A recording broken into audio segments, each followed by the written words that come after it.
Jadi di antara syafaatnya Quran itu orang nggak jadi masuk neraka. Jadi syafaat itu ada dua, dari neraka diangkat ke surga, dan itu bisa lama itu. Tapi kalau syafaatnya Quran itu yang belum masuk neraka supaya nggak jadi masuk neraka. Karena neraka juga punya aturan, dia juga kena aturan fikih. Jadi, lo betul ini, saya ada guyon. Jadi kena konstitusi apa? Fikih. Sama tak ceritani syafaatnya Quran itu ada orang itu beling itu fasik. Itu dihafal surat Tabarok. Hafal betul. Tabarakalladzi biyadihil mulku wa huwa ala kulli syai'in qadir alladzi khalaqal mauta wal hayata. Pertanyaannya gini, boleh enggak orang menginjek surat Baqarah? Boleh enggak? Enggak. Padahal orang hafal Quran itu artinya ayat itu ada di hatinya. Fa inna wa ta'ala la yu'adzibu qalban wa al-Qur'ana. Allah tidak akan menyiksa hati yang menyimpan Quran, yang jadi flash disknya Quran, yang jadi rekaman Quran. Singkat cerita orang ini hafal. Pas ketemu Mungkar Nakir prosedur kan, ini orang fasik mau diantemin sama Mungkar Nakir. Prosedur ya, dia kan prosedur standar. Si surat Tabarok akhirnya menjelma jadi seseorang yang gagah berani. Kamu nggak boleh nyiksa orang ini. Saya ini kalamullah. Kalau kamu nyiksa dia berarti nyiksa saya. Kamu berani sama kalamullah. Wah ya tidak berani jadi Mungkar Nakir. Tapi orang itu nakal, harus saya gebukin. Tapi kata Quran tadi, tapi saya di situ pasti kena saya. Oh debat, nggak ada lajnahnya, ini nggak ikut. Kalau Gus Wirjon ikut jadi lajnah. Kalau jadi lajnah pasti kroninan. Kalau santrinya dimenangkan nanti. Wah, akhirnya debat. Ya sudah kita ketemu Allah. Akhirnya Mungkar Nakir sama Quran tadi surat Tabarok datang sowan sama Allah. Terus kata Allah, memangnya kenapa Mungkar Nakir? Saya harus nyiksa dia karena dia fasik ya Allah. Memangnya kenapa surat Tabarok?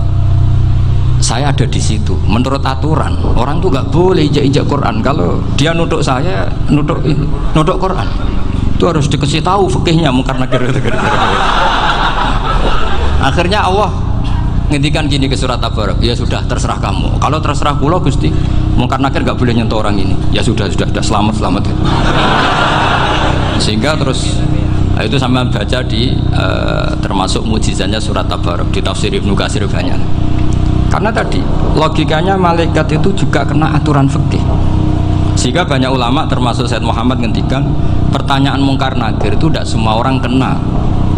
Kalau semua orang kena, nanti kalau tanya Nabi Muhammad, waman nabiyuka, kacau kan jawabnya.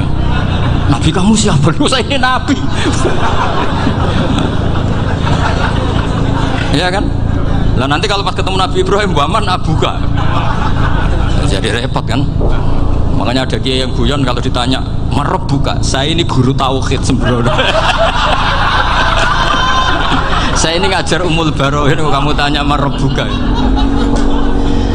Masyhur itu keramatnya Imam Malik itu. Ada Ashabu Malik, rajulun min ashabi Malik. Beliau ditanya Mungkar Nakir merebuka menabuka.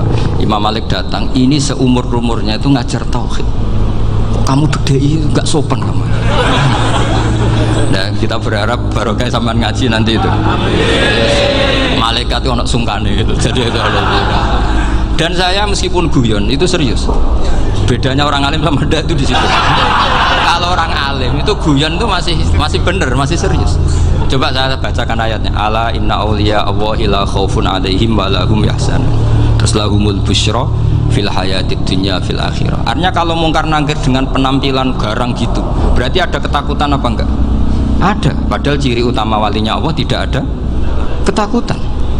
Makanya itu termasuk dalilnya Sayyid Muhammad. Tidak semua orang alami seperti itu karena wali-wali itu la khaufun alaihim wa lahum yahzanun. Wah anak kiai ketemu karena kerja wedi tidur bedek. Iku rezeki ora kok pertanyaan itu kok nahan santri piye. Lho isen wis kiai dihanjuti Mungkar Nakir. Malu gak kira-kira? Mesti pelengahan iku nahan santri piye. Nah jawabannya gampang karena pernah ngajar tauhid. Makanya Sayyidina Ali ini ceritanya ada di kitab Nurul Dholam. Sama lihat di kitab Nurul Dholam karangannya Syekh Nawawi Banten. Itu Sayyidina Ali itu ya, andikan orang biasa mungkin ya agak-agak hasut, tapi ini wali gak boleh kamu katakan. Dia itu mangkal sama Umar. Orang kok setiap orang pernah dibentak. Apa dia berani bentak Mungkar Nakir? Penasaran dia. Bagaimana perangnya Umar itu berlanjut enggak gitu kira-kira. Akhirnya minta ya Allah saya minta kasyaf. Ya Ya karena yang minta Sayyidina Ali karena mau wajah dituruti sama kasuf. Dilihat Sayyidina Umar pas meninggal itu. Jadi hasud itu ya kadang penting asal baik. Loh betul, bahasa Kanjeng Nabi kadang la hasada illa fisnaten. Itu Nabi bahasakan ya hasad. Gus Verson aja yang nafsirkan ghobtoh itu kan gaya-gayaan sebagai ulama. Aslinya Nabi ngendikannya itu la hasada illa fisnaten. Ulama yang ganti itu namanya ghobtoh. Wong Nabi sendiri nyebut hasad, kok kamu tafsiri ghobtoh. Ya hasad ya hasad. Udah ada usah ditawil pokoknya gitu. Kalau sama nggak percaya nggak apa-apa. Kok gitu aja kok repot. Karena sama nggak percaya kemungkinannya dua. Satu nggak ngerti. Dua sama-sama alim kan dari awal kalau sama-sama alim kan laisa li alimin ayuqallida aliman akhor. Kita nggak perlu saling mengikuti. Ngapain hasud? Biasa aja. Akhirnya Sayyidina Ali kasih. Pas Umar bangun, setelah mati kan bangun, setelah meninggal bangun. Munkar Nakir datang dengan perangnya yang sangat garang. Itu digambarkan Sayyidina Ali matanya itu kal kidril ghali. Kayak apa? Kendil yang apa? Menganga. Wah seru. Sayyidina Ali senang, paling takut ini Umar. Senangnya bukan main, wah ini mesti takut Umar. Biasa. Ternyata enggak, Umar malah bangkit. Woi, Munkar Nakir. Kamu tahu menghadapi siapa? Itu betul. Kamu itu menghadapi temannya ahabbal khalqi ilallah. Yang diandalkan temannya bukan dia. Kamu tahu yang kamu hadapi, saya ini teman kekasihnya Allah. Jadi boleh kamu mengandalkan Mbak Virjon. Tapi nanti resikonya Munkar Nakir tanya, itu Virjon siapa? Wah itu masalah kan. Makanya syaratnya wali itu harus ma'rufun fis sama. Di langit sudah populer. Makanya dulu ada orang yang saking seninya Abdul Qadir ditanya apa saja jamnya Abdul Qadir Al-Jilani, itu aman karena beliau populer. Makanya program kita harus populer dulu di langit. Mau itu nanti kalau dicatut oleh santri-santri nggak apa-apa. Kalau nggak populer nanti dicatat itu siapa? Masalah ini. Umar itu yang dibanggakan itu, kamu tahu saya siapa? Ya enggak tahu, saya ini temannya kekasihnya Allah. Temannya Muhammad, iya Muhammad Rasulullah. Wah mikir, waduh repot. Loh di dunia aja gitu kan, temannya presiden, temannya panglima, apalagi ini temannya Sayyidul Awalin wal Akhirin. Di dunia aja bilang temannya presiden, menteri, orang sudah takut, apalagi ini temannya Sayyidul Awalin. Hanya Munkar Nakir terus konfirmasi sama Allah, gimana ya Allah ini ngadepi. Sebetulnya yang diandalkan itu temannya, bukan dia. Wah, akhirnya sama Allah dibilang, ya bu, ya sama seorang seperti itu bu yang sopan. Terus semenjak itu Munkar Nakir itu nggak selalu berpenampilan seperti itu, sangat. Jadi semoga itu konsisten sampai nanti. Jadi kamu kalau ingin nggak takut Munkar Nakir, jadi wali dulu. Karena syaratnya tadi hanya wali sing la khaufun alaihim walahum yahzanun lahumul busyra fil hayatid dunya fil akhirah. Jadi orang itu kalau ngaji itu harus khatam. Jangan semuanya kena pertanyaan. Dan kalau semuanya kena pertanyaan nanti repot. Kalau Nabi Muhammad ditanya waman Nabi juga. Nabimu siapa? Lu kan terus jadi aneh. Jadi makanya ketika Sayyid Muhammad semua ulama lah, nggak ada am kecuali ditaksis, kecuali sifatnya Allah. Misalnya bikulli syai'in alim, ya benar-benar bikulli syai'in alim. Tapi kalau am semuanya pasti ada taksis, meskipun dalam muhawarah muhadasah biasa. Misalnya contoh gampang, istri kamu baru seneng kamu, mas nak pengen apa-apa itu lapor aku, gak apa-apa mas, mesti aku seneng nak sama lapor. Iku dia pengen wayo. Wah langsung jadi apa wae. Mesti apa wae maksudnya kecuali itu gitu. Padahal kalau ngomong, mas sampean ingin apa saja tak dukung. Terus sampean bilang, pengen gue iku wayo. Kira-kira disetujui apa enggak? Sama seperti kita kalau punya teman akrab, wes nang omahku gak apa-apa, anggap ya omahmu dewi. Terus mlebu-mlebu kamar. Jadi tidak ada am kecuali di taksis. Artinya kalau ada cerita bahwa orang mati pasti ngalami ditanya Munkar Nakir, itu pasti ada am yang di taksis. Itu pasti tidak dialami para anbiya, para auliya. Karena ciri utama wali itu la khaufun alaihim walahum yahzanun.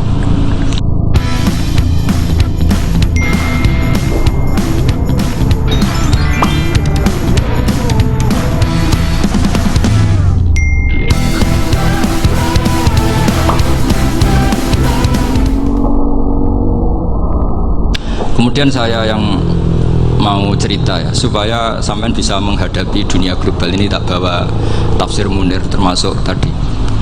Kenapa orang Islam, Rasulullah SAW itu lebih senang kalau yang menang itu orang Nasrani Romawi, ketimbang yang menang itu orang Faris, dalam hal ini ateis.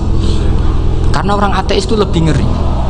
Sebetulnya beberapa penemuan sains, terutama di ilmu medis, itu orang Amerika, kayak cloning. Tapi orang Amerika itu masih dilarang oleh gereja untuk mengaplikasi, karena nanti bayi cloning itu dipakai suku cadang. Di Amerika masih ditentang oleh fatwa-fatwa agama, baik Islam maupun Kristen. Tapi di Cina itu dipraktekkan, karena nggak ada halangan agama. Di Cina itu biasa ada kondom diolah lagi jadi alat-alat aksesoris. Di Amerika tidak ada, karena masih ada agama, masih ada larangan. Sehingga orang Islam itu lebih takut kalau yang menang itu Persia, karena terus cara berpikir ternyata Tuhan itu tidak ada, langit nggak ada perannya. Jadi ketika yang menang Nasrani masih berpikir itu pertolongan Tuhan, meskipun mungkin cara mengatakan Tuhan beda dengan kita. Tapi ada satu kesamaan bahwa kekuatan samawi itu ada. Jadi disebut hulibatir rum fi adnal ardi wa hum min ba'di ghalabihim saghlibun. Di sini diterangkan oleh Syekh Nawawi supaya kamu tidak salah paham. Sebetulnya kamu katakan misalnya wah itu paham liberal, sebenarnya saya tidak tersiksa. Cuma takut yang mengatakan seperti itu cek goblokir atau ngaji gitu. Itu aja masalah saya. Ini saya baca ini karangannya Syekh Nawawi, karena tadi kata Mbak Firjon ngaji itu harus sama orang yang bersanad. Saya ini kalah sama beliau itu berkali-kali. Secara nasab saya harus manggil Mbah, secara silsilah ilmu saya juga kalah lagi. Saya sering disewani sama cucu-cucu Syekhona Khalil. Kiai Siddiq itu termasuk murid dekat beliau, Syekhona Khalil. Kalau itu berarti kan Gus Firjon, Ahmad, terus Mbah Siddiq. Mbah Siddiq ngaji Syekhona Khalil. Syekhona Khalil itu pernah ngaji langsung sama Sayyid Zaini Tahlan. Berarti beliau dari Sayyid Zaini Tahlan itu baru generasi kelima. Sementara saya itu sudah ke-7 atau ke-6. Saya, Mbah Mun, Mbah Karim misalnya, Mbah Hashim, Mbah Mahfud Termas, Sayyid Abi Bakar Sato yang arangnya Anatul Talibin, baru Sayyid Zaini Tahlan. Berarti saya ke-7, kalah lagi. Tapi untuk jadi wali biasanya cepat saya. Karena syaratnya jadi mbah itu ngalah demi putu. Jadi kalau beliau ngotot, saya dulu Gusti, saya mbahnya, wah itu mbah yang nggak baik. Pasti jatahnya dikasihkan apa? Cucunya dulu. Makanya Abdul Muthalib itu orang yang dapat wangsit, tapi yang jadi nabi itu cucunya. Jadi dalil saya banyak.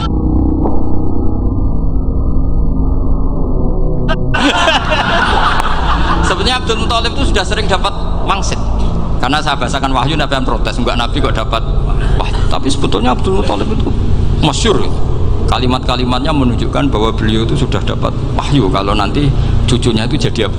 Nabi. Makanya senangnya bukan main Abdul Muthalib sama Rasulullah. Putu seneng mbah, seneng putu. Jadi mungkin sampean enggak usah protes, Bro. Yang jadi wali kok cucunya. Betul. Dulu Mbah Hamid Pasuruan itu kalau Mbah Ahmad Siddiq ke sana, Mbah Hamid Pasuruan kalau manggil Mbah Ahmad Siddiq itu paman. Tapi pamannya minta ijazah ke ponakan. Apa ya gara-gara itu memang. Kalau itu masih berlaku apa? Ngalah tadi. Kayaknya masih apa? Hawane masih. Karena melihat tren-tren langit masih gitu kayaknya masih. Masih itu. Ya. Tapi banyak tetap dapat jatah, tenang saja nanti. Tapi memang sebaiknya mbah itu legowo. Rasulullah Muhammad SAW itu terkenal min dzurriyyati Ibrahim. Tapi kata Rasulullah, ana dakwatu Ibrahim wa bisyaratu Isa. Aku nganti ngene iki barokah dongane Nabi siapa? Ibrahim. Jadi dongane Nabi Ibrahim ya tiba teng putu. Jadi banyak bukti bahwa jatuhnya ke putu gitu. Tadi saya di kamar sama beliau berduaan. Nih Mbah sing dadi wali di sini, aku webah. Cocokan tadi. Nah, kenapa saya akhir-akhir ini gulirkan daftar wali? Kenapa? Saya ini resah ya, orang sudah ingin dicintai pejabat, dicintai tetangga, dicintai teman, tapi kadang-kadang orang lupa lagi dicintai apa. Makanya saya meskipun guyon, tapi ini amdan, bukan sahwan, supaya orang punya cita-cita lagi jadi wali, ingin dicintai Allah. Kita ini terlalu lama ingin dicintai makhluk, Mbok ya naik kelas sedikit, ingin dicintai Allah Subhanahu wa Ta'ala. Meskipun saya guyon, tapi tadi guyon saya tuh lebih serius ketimbang serius Anda. Karena tak pikir, saya tuh kalau pergi itu seneng ngebis, bukan karena saya tidak punya mobil, tapi saya sering mau butuh itu supaya gak diganggu. Karena saya tuh harus punya waktu sendiri. Kalau ngebis kan ketemu orang gak kenal, tapi sekarang ya gak susah, banyak yang kenal. Dan susahnya lagi gak minta ijazah, minta foto. Repot tuh. Mau dibenci itu umatnya Rasulullah Shallallahu Alaihi Wasallam, mau disetujui itu sanatnya mana? Kalau ketemu orang alim minta apa? Foto. Itu nggak ada sanatnya. Nggak tahu saya itu madhab dari mana itu. Ya madhab milenial yang jelas itu kan. Ini tak baca ya biar dapat, karena ini kenangan saya sama Mbah Ahmad Siddiq. Saya masih ingat betul beliau ngisi kholnya Mbah Abdullah bin Umar, berarti abahnya Mbah Hamid. Karena mbak saya itu Fatimah binti Khalid bin Umar, kalau Mbah Hamid itu Hamid bin Abdullah bin Umar. Itu saya masih ingat betul zaman itu Mbah Hamid siap khol di Lasem itu rawuh, dan saya derek mbah saya karena masih misanan datang ke Lasem. Itu beliau pas itu ngisi sama Mbah Mun. Mbah Mun masih muda, Ki Ahmad Siddiq sepuh senior. Itu beliau cerita bahwa dulu ketika Indonesia dijajah Jepang itu para kiai mimpi dibacakan ayat khulifatir rum fi adnal ardi wa hum min ba'di walabihim. Terus ada kiai yang tanya takwilannya gimana? Ya nanti Jepang pulang bukan karena kita yang mengalahkan, tapi Jepang ada yang mengalahkan sendiri meskipun tidak kita. Kayak dulu Faris tidak dikalahkan Islam tapi dikalahkan Romawi, tapi yang senang umat Islam. Wa yauma idzi yafrahul mu'min. Itu luar biasa ulama-ulama kita. Delalah kejadiannya Indonesia seperti itu. Yaitu kita tidak mengalahkan Jepang, tapi Jepang pulang sendiri karena dikalahkan apa? Sekutu. Ya ini saya baca. Ini tidak usah dicek bacanya bener apa enggak. Sudah aman apa? Aman. Karena kalau saya salah itu ya sengaja. Artinya ya sengaja saja. Ya biasa maksudnya. Get ready with me sebelum ngedate. Tapi bantu aku pilih outfit yang cocok yuk. Menurut kamu mending pakai atasan 2-in-1 yang cantik? Saya kemarin ngisi di Pondok Peloso, di Pondok Al Munawir Jogja. Salah itu ada dua. Ada salah memang benar-benar salah. Itu nggak apa-apa, bisa dimakfu. Karena mesti sangke wong goblok salah yang terus itu. Ada salah bawaan ilmu, itu repot tuh dan ini. Karena misalnya kita yang biasa belajar qiraah safah wa yahsibuhu, mesti diulang lagi wa yahsabuhu. Karena qiraahnya Imam Asim itu hasiba yahsabu bi fathis sin. Sementara kita kalau ngaji kitab kulino yahsibu. Sehingga kita yang biasa belajar safah itu kalau baca kitab itu kayak orang bingung. Kadang-kadang yang ngaji juga bingung. Gus Pak mau cok bulan pilih. Ya tepat-tepatan. Ada yang mengatakan Gus Pak bingung, ada yang mengatakan Gus Pak alim alama. Ya tepat-tepatan nasib tadi. Karena memang ya safah memang seperti itu. Misalnya kufuan itu Imam Asim baca kufuan, tapi beliau punya murid namanya Syu'bah, itu kalau baca kufan. Makanya kita itu, ini kan khataman Quran ya, jadi saya menyinggung sedikit tentang qiraah safah. Tadi beliau juga sudah tak kasih kitab saya Hifdzuna Liyadal Mushaf. Sama tak ajari latihan safah, memang angel ya. Makanya yang nggak bisa itu wong pinter, sudah tahu angel ya nggak usah diteruskan kan. Orang menghindari barang angel itu pinter apa goblok? Pinter. Berarti wong goblok pinter. Saya tuh makanya sama orang goblok tuh respect. Jadi orang alim tuh angel apa gampang? Angel. Menghindari barang angel pinter apa goblok? Loh, orang menghindari barang angel pinter apa goblok? Pinter. Berarti wong goblok pinter. Jadi saya sama orang-orang goblok itu respect. Sudah tahu jadi orang alim angel ya barang angel ya harus dihindari. Makanya saya ini insya Allah umatnya Nabi yang termasuk yang terbaik. Amin. Karena mencintai umatnya Nabi termasuk yang goblok. Itu tidak gampang itu. Karena tadi sudah tahu ya. Seperti itu loh orang naik panjat pinang. Itu yang naik karena ingin hadiah. Yang nonton sudah tahu, wah licin kok dinaikin mau keplodok. Tapi orang sepakat yang nonton juga pinter karena sudah tahu ribet kok. Tuku yang pasar kena lah apa mana. Sama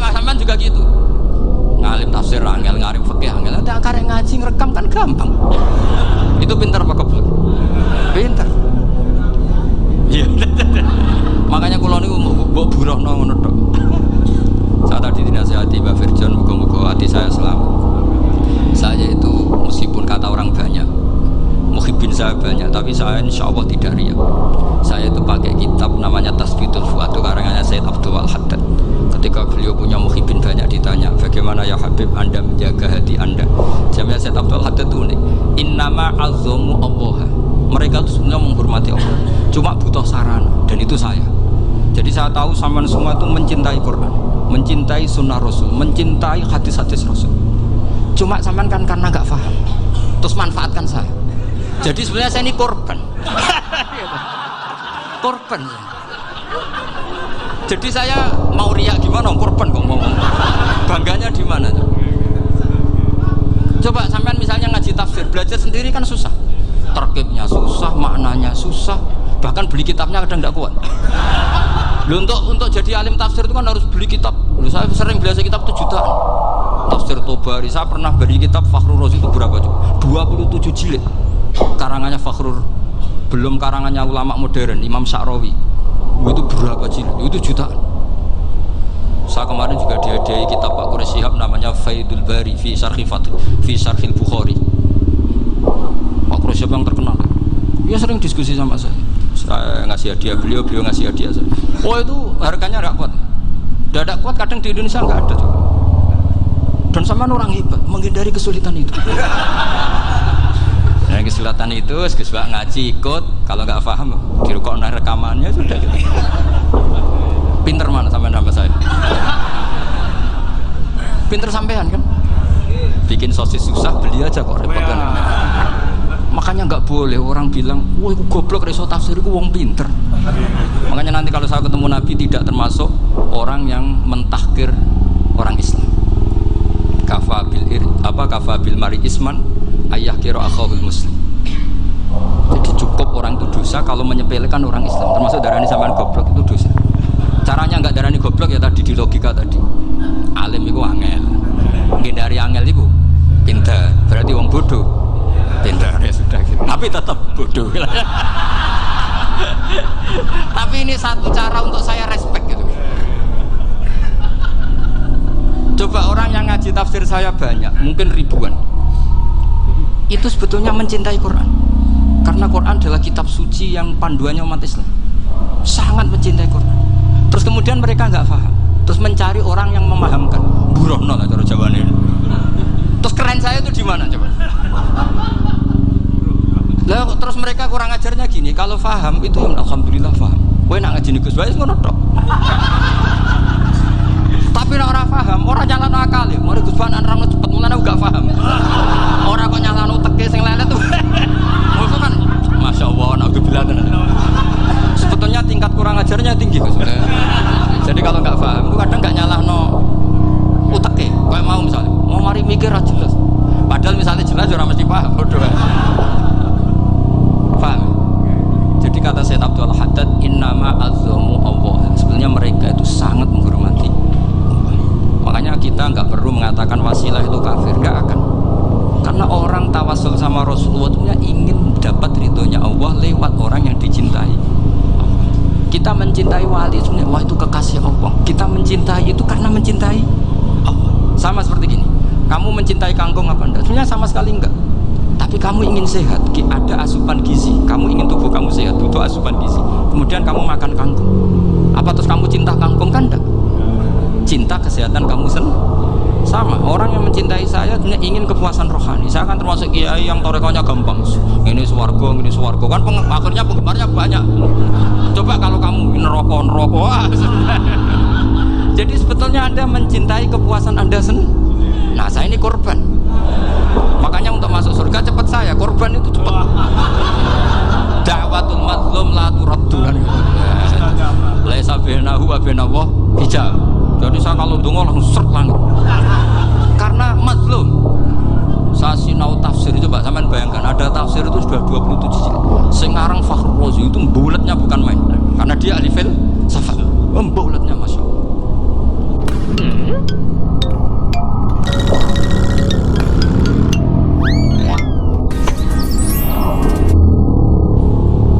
Sudah gitu sinau Jalalain kadang dikomen oleh Sawi. Sudah kita percaya Jalalain dibuli Sawi.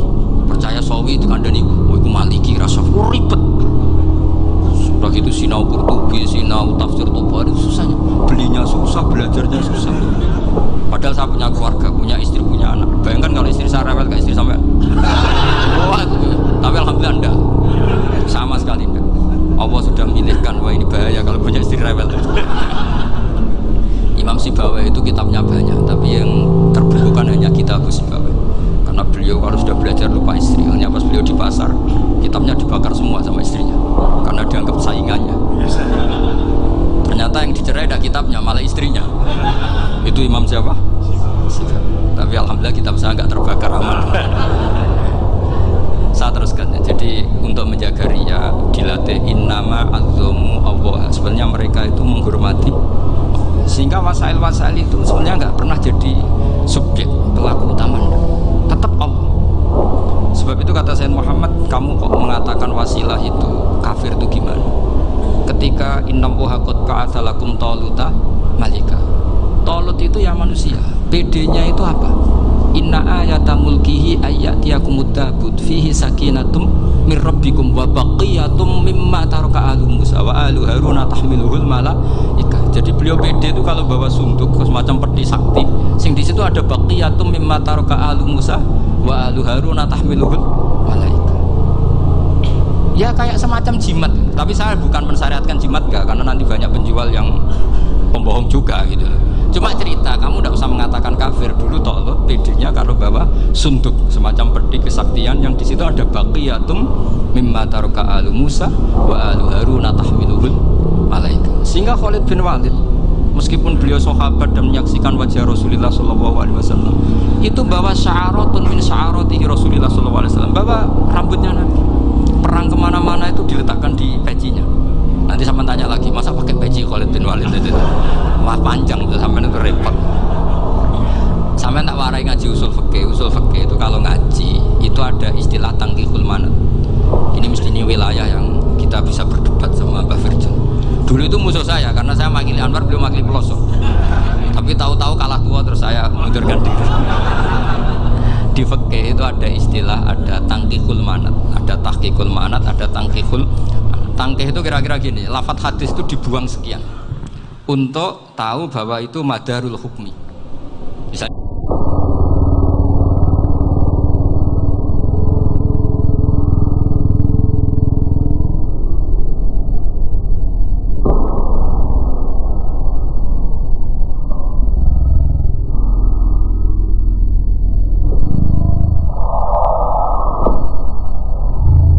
gini, tak beri contoh paling gampang.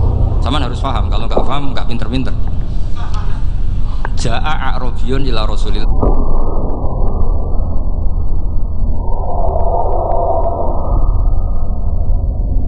sallallahu alaihi wasallam.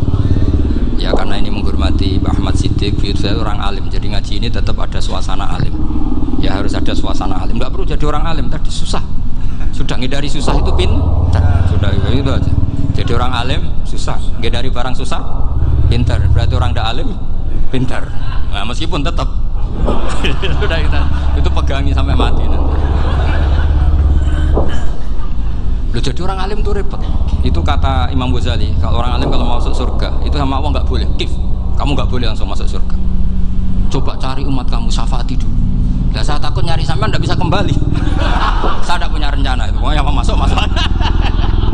Boleh sampean kuatuan, atuan balik raro deh, wah repot nanti saya. Berat jadi orang alim itu.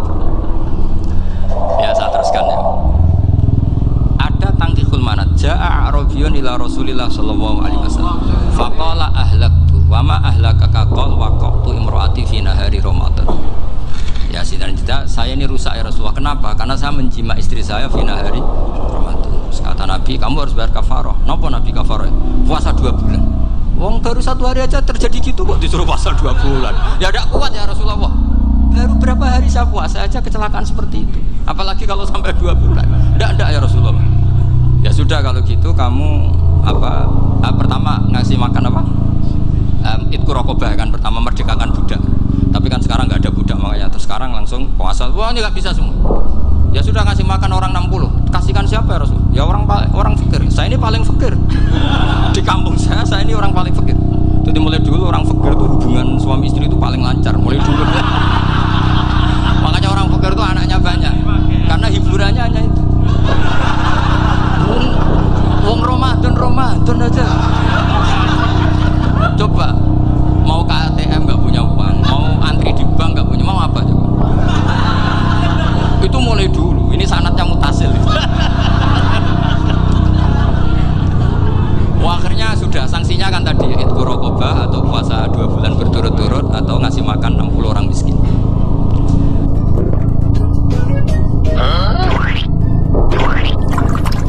Kesulitan dapat jus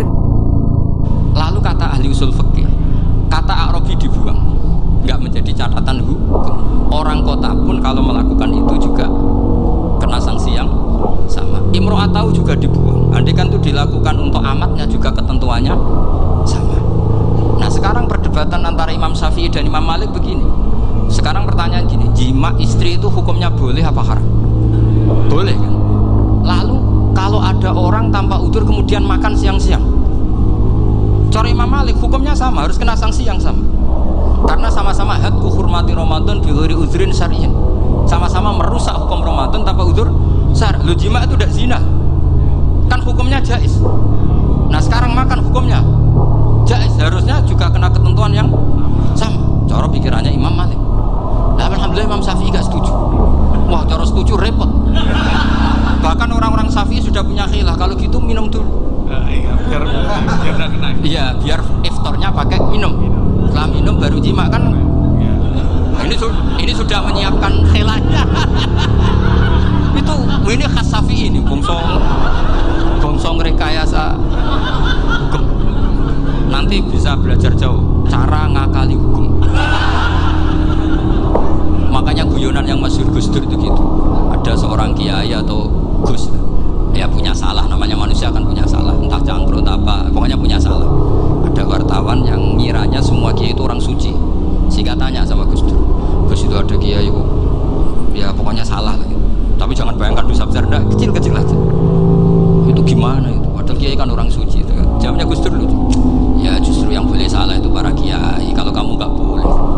Kok bisa Gus? Karena mereka tahu caranya tobat.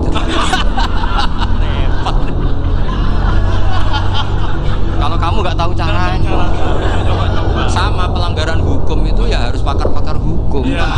Itu yang tahu caranya rekayasa. Kalau kamu ya kena pasal kan ya. Jadi kamu jangan niru saya ini punya sekian cara untuk nah itu namanya khilah. Makanya kata Sayyid Muhammad, kamu tidak usah anti khilah, karena Abu Hanifah itu membolehkan khilah, kita bul khiyal. Yang penting kamu soleh dulu, setelah soleh nanti Allah maklumi. Soleh dulu, syaratnya soleh dulu. Kalau tidak soleh jangan. Contohnya gini, ada orang mau puasa lemes sekali, mau makan gampang. Kalau langsung makan kan kayak hadku hormati Ramadan bi ghairi udzrin syar'iyyin. Aku langsung mau jember sowan Mbah Firjo. Sudah status saya Pak musafir. Ya sudah, berangkat aja sampai Tuban makan. Nanti kalau nggak jadi ya nggak apa-apa sudah. Kan mulai pergi sudah musafir. Saya tidak tahu nanti malaikat tertarik gebuki nggak tahu. Tapi itu ada khilafnya, asal soleh. Karena kata Sayyid Muhammad dan semua kitab mengatakan itu. Kalau zaman nggak tahu ya kebablasan. Nabi Ayub, yang terkenal Gudiken itu siapa? Ayub ya? Itu yang Israiliyatnya kan seru. Gudiken dikukur pakai kreweng itu terlalu lah kali itu. Untuk kreweng konti, orang Arab orang kreweng itu sudah masalah ya. Singkat cerita, Nabi Ayub ketika diasingkan kaumnya itu kan nggak punya sumber makanan. Lah orang lelaki itu mulai dulu egois. Istrinya Nabi Ayub itu cantik sekali, udah cantik, rambutnya bagus. Makanya kamu nggak usah tanya kenapa istrinya kayak banyak yang cantik. Ya, warasatul anbiya, nggak boleh gitu. Kalau nggak cantik ya warasatul anbiya dari segi balak. Istrinya Nabi itu semuanya cantik. Nggak usah tanya sebabnya apa, pokoknya gitu, semuanya cantik. Singkat cerita, beberapa kali istrinya Nabi Ayub itu kerja demi bisa nafkahi Nabi siapa? Suatu saat itu tidak ada pekerjaan yang cukup untuk beli roti. Satu-satunya peluang dapat rezeki itu putrinya raja itu rambutnya berondoli. Terus ada sayembara siapa yang rambutnya bagus mau dibeli. Sampai rambutnya istrinya Nabi Ayub itu dijual. Nabi Ayub tersinggung karena itu mengurangi kecantikan. Jadi lelaki mulai dulu gitu. Udah nggak urun kalau istrinya nggak cantik itu komplain. Itu khasnya lelaki. Jadi kalau kamu gitu ada sanadnya juga, tenang saja ya. Komplain ya pegawaian itu. Saking mangkelnya Nabi Ayub terus ngendikan la adriban naki mi'ata sautin. Kamu akan saya pukuli dengan mi'ata sautin atau dengan 100 cambukan. Atau mi'ata dikhtin atau mi'ata apalah sesuai konteks zaman itu. Engko namuni pecut tuku konti kok ribet lagi. Singkat cerita akhirnya ketahuan bahwa istrinya menjual itu demi Nabi Ayub. Allah nggak ridho kalau kekasihnya yaitu istrinya Nabi Ayub wis perjuangan kayak gitu malah kena hukuman. Tapi Allah juga nggak ingin kekasihnya yang bernama Ayub melanggar sumpah. Padahal beliau sudah sumpah, wallahi demi Allah nanti tak pukul dengan 100 kali. 100 kali dengan lidi lah misalnya, contoh yang gampang itu lidi. Akhirnya sama Allah dikasih satu solusi. Wa khud biyadika dighsan fadrib bihi wala tahnas. Ya sudah, lidi itu ikat jumlahnya 100. Terus pukul sekali saja. Anggap saja sudah 100. Iku pangeran sing wari ngakali ngono iku pangeran. Tapi syaratnya soleh. Syaratnya soleh. Jadi kalau kamu anti khilaf berarti anti ajarannya Allah di ayat itu. Wa khud biyadika dighsan fadrib bihi wala tahnas. Itu dulu ada, ini cerita di Ithaf, ini cerita terakhir, ini sudah, sama jangan nama sudah. Terus pengumuman tadi, yang nggak pernah sepuh ngutang saya itu haram tadi. Karena tadi saya punya kewajiban di rumah yang bisa menggugurkan ya kewajiban yang lebih besar. Lebih besar itu ya tadi, bisa pernah guru, pernah sepuh, yang jelas nggak umur. Umur sampean menangkap itu, tua serepot itu. Bantu aku pilih outfit buat ngedit yuk. Menurut kamu? Ada raja itu ganteng kaya, senengannya nikah perawan cantik. Oh, itu semua kampung mesti kenal. Mungkin digilir atau gimana pokoknya. Suatu saat ada pemuda suka sama perempuan yang di kampungnya, cantik sekali. Kemudian pemuda ini ternyata pekerja di kerajaan itu. Tiap hari ditanya, oh itu yang di kampung yang cantik siapa? Mau saya nikahin gini. Wah bahaya ini, saingannya raja. Jadi yang dibidik pemuda tadi itu saingannya. Si raja ini orang yang namanya raja kan gengsinya tinggi. Kaifatang kihuha wa qad ra'aitu qad qabbalaha rajulun. Kok mbok nikah piye? Saya itu pernah melihat dicium lelaki. Wah, gak mau. Gak gelem wis kadung ditambung lan wa qad qabbalaha rajulun. Saya pernah melihat sendiri qabbalaha rajulun, dicium oleh lelaki. Wah, sudah gak minat raja langsung gak keren. Suatu saat pemuda tadi nikahi perempuan itu. Rajanya marah-marah, kamu lelaki gak punya harga diri gini. Gak punya selera, gak punya harga diri, sudah pernah dicium orang kok tetap dinikah. Terus bilang ke raja, ta'rif manir rajul, lelaki itu siapa? Abuha. Kamu tahu lelaki itu siapa? Sopo? Abuha. Bapaknya. Saya kan hanya bilang rajulun. Pernah dicium lelaki. Lah pikirannya raja lelaki kue-kue ngene iki. Tapi butuhnya canom mau rojo ben gak sido itu aja tuh. Baru kayak digulirkan gitu, wakot kebalah rojulun. Wah nggak mau. Setelah itu suatu saat pegawainya tadi nih kayak perempuan. Kamu nggak punya harga diri gini. Kamu tahu mandir rojul apa abuha? Wah nak ngono aku gak poho-poho. Lah monggo sakniki wis bojo kula. Ora trimo wis diambung wis macam-macam. Lah itu namanya khilah. Apa? Khilah. Kalau di Balawa disebut tauriyah atau apalah. Tapi saya tidak ngajari sampean seperti itu. Sudah pinter sebelum saya ajarin. Bangsa ngakali kan sudah pinter. Ya ini terakhir tak baca Arabnya saja nanti. Bismillahirrahmanirrahim. Biar dapat barokahnya Syekh Nawawi juga barokahnya guru-guru. Bismillahirrahmanirrahim. Wasababu nuzuli hadil ayati annahu kana baina farisa war rumi qitalun wa kanal musyrikuna yawadduna antaghliba farisu ar-ruma. Li anna farisa kanu majusiyan ummiyin wal muslimuna yawadduna ghalabatar rum ala faris liqaunihim ahla kitabin. Jadi zaman dulu orang Islam lebih seneng kalau yang menang itu orang Nasrani. Kalau bandingannya ateis. Karena bagaimanapun percaya kekuatan langit. Sementara orang ateis sama sekali tidak percaya kekuatan. Apapun bedanya kita dengan Nasrani itu ada kesamaan, yaitu percaya adanya kekuatan langit. Sehingga ketika orang Romawi kalah itu orang Islam ikut susah. Paham ya? Makanya ini tak baca biar sampean enggak macam-macam pikirannya. Fab'atha Kisra saat terusnya ya pokoknya seperti itu. Akhirnya Rasulullah SAW berdoa lebih seneng yang menang itu Rom karena ahli kitab.